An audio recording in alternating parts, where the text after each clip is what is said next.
सत्य घटना, बहुत पुरानी घटना हम आपको बता रहे। नाम चंगीलाल जरूर कह रहे, पर एक किसान की घटना है, कलयुग की। कलयुग में ब्रज क्षेत्र में रहने वाला एक किसान साधारण था, गायें चराता था, उनकी सेवा करता था। एक दिन एक रास्ते में महात्मा मिल गए, चरण पकड़ लिया। महाराज, आपके चरणों को प्रणाम करते हैं, आशीर्वाद दीजिए। महात्मा बोले, कल्याण हो। हाथ जोड़ करके विनम्रता पूर्वक बोला, महाराज हम भजन कीर्तन कुछ जानते नहीं, आपकी कोई कृपा हो, कुछ भजन हमें प्राप्त हो जाए। महात्मा ने कहा, कोई ज्यादा तो नहीं, गोपाल जी कहा करो, भगवान का नाम है गोविंद जी, गोपाल जी, गोविंद जी, गोपाल जी, इसी में तुम्हारा कल्याण हो जाएगा। अच्छा, सीधा साधा आदमी गांव का रास्ते में गया, गोपाल जी, गोपाल जी, गोपाल जी, अनपढ़ था बेचारा, लेकिन गायों को देखने के चक्कर में नाम भूल गया। उसने गोपाल जी नाम तो भूल गया, उसे याद इतना ही रहा, गोपाल जी की जगह गप्पू जी, गप्पू जी, गप्पू जी, गप्पू जी, गप्पू जी। उसे बड़ी देर से ध्यान आया, गप्पू जी। उसने कहा यही नाम है। घर पर आया, पत्नी बोली खाना खा लो, बोला गप्पू जी, गप्पू जी, गप्पू जी। उसने सोचा खाना खाएंगे फिर ना भूल जाएं, बड़ी मुश्किल से तो याद आया।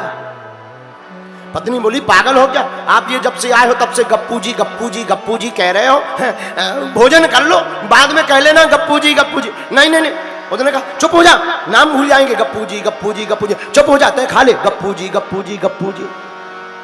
पत्नी ने कहा महाराज तुम्हारे बदले हम बोल देते हैं, तुम भोजन कर लो। तो उसने मंत्र जाप करते ही समय गप्पू जी, गप्पू जी, जब तक हम भोजन करें गप्पू जी, गप्पू जी, तब तक तू कहती रहे गप्पू जी, गप्पू जी। बेचारी पत्नी भी सीधी सादी, पत्नी कहने लगी गप्पू जी, गप्पू जी, गप्पू जी। भोजन हुआ, अब इसने कहा एक काम करो, हमारा मंत्र हमें दे दो। पत्नी ने कहा लो, ले लो गप्पू जी। अब तो ये वही सुबह शाम दिन रात गप्पू जी, गप्पू जी, भगवान का नाम ले, कीर्तन करें, गप्पू जी, गप्पू जी, गप्पू जी जपे। एक दिन वहीं वृंदावन की गोवर्धन की तलैटी के किनारे आहा बैठ गया। बैठा, उसी समय भगवान श्री कृष्ण रुक्मणी जी के साथ विहार करने के लिए आए। श्री रुक्मणी मैया को साथ में लेकर कहा, देखो इस ब्रिज में हमारा एक बड़ा प्यारा भक्त रहता है तो भोला भाला, बहुत प्यारा है। अच्छा, रुक्मणी जी ने देखा एक शिला के ऊपर एक फटा सा कपड़ा पहने हुए कोई आदमी बैठा है और जाप कर रहा, गप्पू जी, गप्पू जी, गप्पू जी, गप्पू जी, गप्पू जी, गप्पू जी। तो भगवान से मुस्कुराती हुई रुक्मणी जी बोली, महाराज ये किसका नाम जाप कर रहा? भगवान मुस्कुराते बोले, अपना ही नाम है। तो रुक्मणी जी बोली, महाराज क्षमा करना, हमने आपका सहस्त्रनामावली पढ़ी, बड़े बड़े आपके वेदों को सुना, आपके मंत्रों को सुना, नामावली को सुना, उसमें कहीं गोपाल जी तो है पर गप्पू जी नाम नहीं है। भगवान बोले, अगर तुम्हें भरोसा नहीं होता जाके पूछ लो। रुक्मणी जी पूछने आई, भैया ये तुम किसका नाम जप कर रहे? उसने इशारा कर दिया कि हमें बीच में डिस्टर्ब ना करो वरना हम भूल जाएंगे, गप्पू जी, गप्पू जी, गप्पू जी, गप्पू जी, गप्पू। रुक्मणी जी बोली, अरे भाई उंगली मत हिलाओ, हमें बताओ ये किसका नाम है? उसे बड़ी गुस्सा चढ़ी, मुस्कुराते हुए बोला, गप्पू जी, गप्पू जी, तुम्हारे खसम का नाम, गप्पू जी, गप्पू जी, गप्पू जी, भगो। हाँ हाँ, रुक्मणी जी ने दौड़ लगाई। भगवान बोले, क्या हुआ? अरे रुक्मणी जी बोली, ये तो बहुत खतरनाक भक्त है। भगवान बोले, क्या बात हुई? अरे बोले, वो तो हमें पहचान गया। बोले, क्या पहचान गया? अच्छा, उसने तो कहा था गुस्सा में, बार बार डिस्टर्ब कर रही थी तो उसने कहा था तुम्हारे खसम का नाम। रुक्मणी जी को लगा कि इसने हमें पहचान लिया कि हमारे खसम जिनका नाम ले रहा वो ही है। रुक्मणी जी बोली, महाराज बहुत खतरनाक भक्त है आपका। रुक्मणी जी बोली, महाराज पर एक बात बताओ, क्या ये आपका नाम कब पड़ा? भाई गोविंद गोपाल नाम पढ़ने के पीछे कथा है, पर ये गप्पू जी नाम कब पड़ा? भगवान बोले, वैसे तो ये नाम है नहीं कहीं, लेकिन एक बार मैया ने 2 मक्खन के बड़े बड़े लौंदा रखे, हमको गोद में बैठाए लो। जाए समय पे गोद में बैठाओ, सोई मैया जब दाएं बाएं देखने लगी, एक बड़ो सो माखन को लौंदा हमने मुंह में गप उड़ाए लो, बाई दिन हमारो नाम गप्पू जी पड़ गो। वाई दिन हमारा नाम गप्पू जी पड़ गो। रुक्मणी जी बोली महाराज आज आपका प्रत्यक्ष चमत्कार देख लिया। भगवान बोले क्या देखा?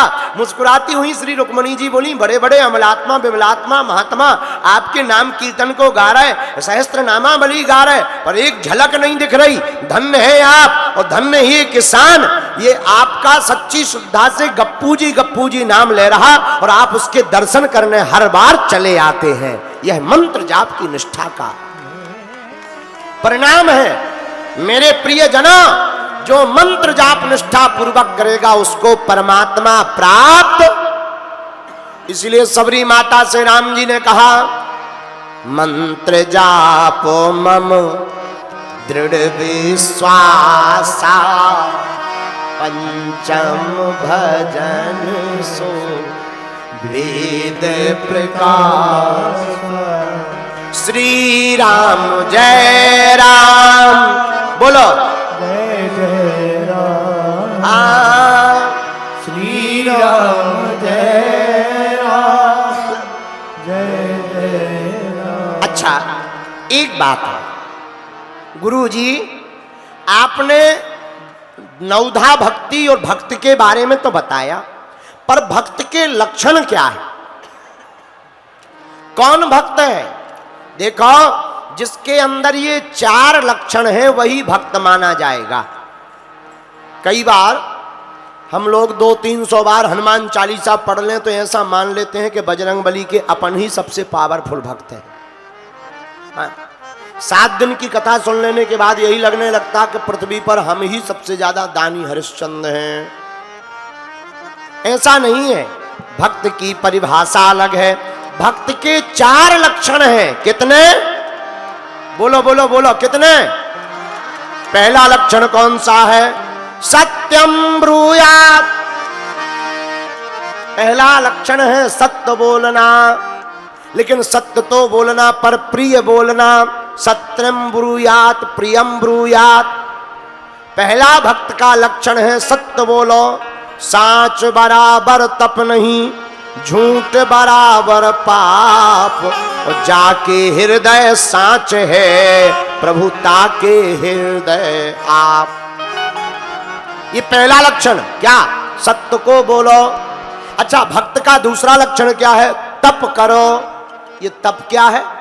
अपने आप को तपाना। तपाने का मतलब क्या महाराज जी? हम आगी पर चढ़ा दे खुद को, चूल्हे पर चढ़ा दे? ना ना ना ना, आग पर चढ़ाना तपाना नहीं है। फिर कामनाओं की तरफ भागने वाले मन को, वासनाओं की तरफ भागने वाले मन को संयम की छड़ी लगाकर अपने आप को तपा करके जो जीता है उसी को तपस्वी कहा जाता है। दूसरा तप। अच्छा तीसरा भक्त का लक्षण क्या? दया। अष्टादश पुराणेषु व्यासस्य वचनम द्वयम्, परोपकाराय पुण्याय पापाय परपीडनम। रामायण में भी परहित धर्म सहस नहीं भाई, और पर पीड़ा सम नहीं अधमाई। परहित धर्म, जीवों पर दया करो, दूसरों पर दया करो। बोलो सीताराम। देखो एक महात्मा नदी में स्नान कर रहे थे, एक बिच्छू बहा हुआ जा रहा था। महात्मा ने सोचा बचा देना चाहिए, हाथ लगाया, आ जाओ ऊपर।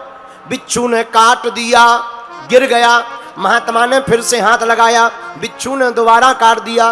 फिर भी महात्मा ने तीसरी बार उठाया, हाथ नीला पड़ गया, पर बिच्छू ने काटना नहीं छोड़ा और महात्मा ने बचाना नहीं छोड़ा। तो एक दिल्ली का आदमी खड़ा था, पीछे रहा होगा तुम लोगों के बीच का।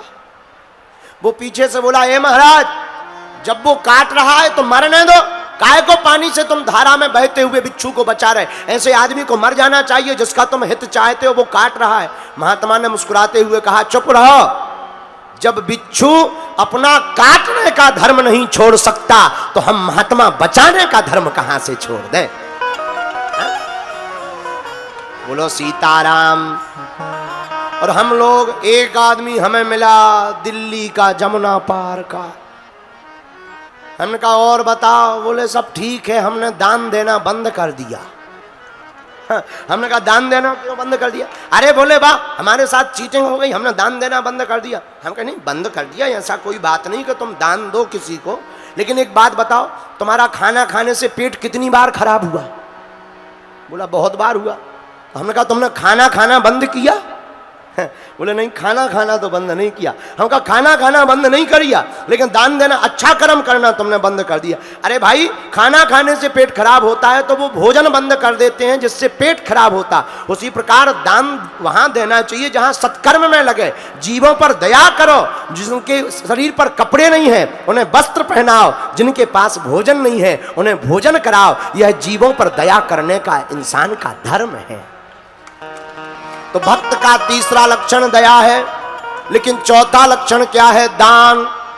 तुलसी पंचन के पिए घटे न सरतानी, और धर्म किए धन ना घटे, जो सहाय रघुवीर। बोलो सियावल रामचंद्र की। लेकिन दान, दान ऐसा दो जो देने वाले के द्वारा जाए तो, पर लेने वाले के काम आए। बुरा ना मानना, हमारी कथाओं में तो हम दान मांगते नहीं हैं। भगवान की खूब कृपा है, ना हमारी गौशाला बन रही है, ना कुछ, हनुमान जी की दया है। लेकिन एक प्रार्थना करें, कह दो, बताओ, जोर से पूछो। दान ऐसा दो जो किसी के काम आ सके। अब आदमी दान तो देता है, नाम इतना बड़ा चाहता है कि अब पूछो ही मत। हम परमार्थ निकेतन में पिछले जन्म में गए थे महाराज जी, पिछले जन्म में, तो आपके यहाँ एक पंखा लगा था 1100 रुपए का, और पंखा में 3 पंखी, और तीनों पंखियों में 3 पीढ़ियों के नाम, 3 पीढ़ी के। आदमी दान भी ऐसा देता, 3-3 पीढ़ी के नाम लिखवाए, एक दो नहीं, 3-3 पीढ़ी के।